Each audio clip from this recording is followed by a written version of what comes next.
Alors, la présumée tueuse, Dabia B, 24 ans, elle vivait en France sans titre de séjour valable depuis plus de 3 ans et était donc sous le coup d'une obligation de quitter le Et territoire. si elle avait été appliquée, eh bien, elle ne se serait pas retrouvée à Paris le 14 octobre dernier. Situation que dénoncent les Républicains et le Rassemblement national, qui pointent le laxisme de la politique migratoire du gouvernement. Alors, en attendant, Dabia B est derrière les barreaux ce matin en détention provisoire à Fresnes et ce depuis lundi. Oui, dans des conditions particulières, David Montagnier, compte tenu des faits qui lui sont reprochés, mais aussi de sa personnalité.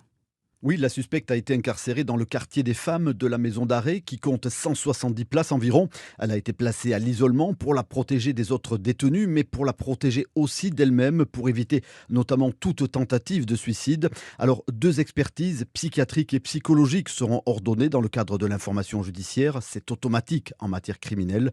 Le juge d'instruction pourra décider, s'il le souhaite, d'ordonner des contre-expertises, parce que la question centrale dans cette affaire, c'est bien celle de l'irresponsabilité pénale de la mise en examen. Pendant sa garde à vue, en effet, celle-ci est revenue sur ses aveux d'y avoir subi une agression au couteau par un fantôme. Sa sœur a également évoqué des réveils nocturnes agités avant la commission des faits. Alors, soit les experts la considéreront comme responsable de ces actes et Dabia B sera renvoyée devant une cour d'assises. Si les expertises concluent au contraire à l'abolition de son discernement, aucun procès ne pourra se tenir. David Montagnier du service police-justice d'Europe.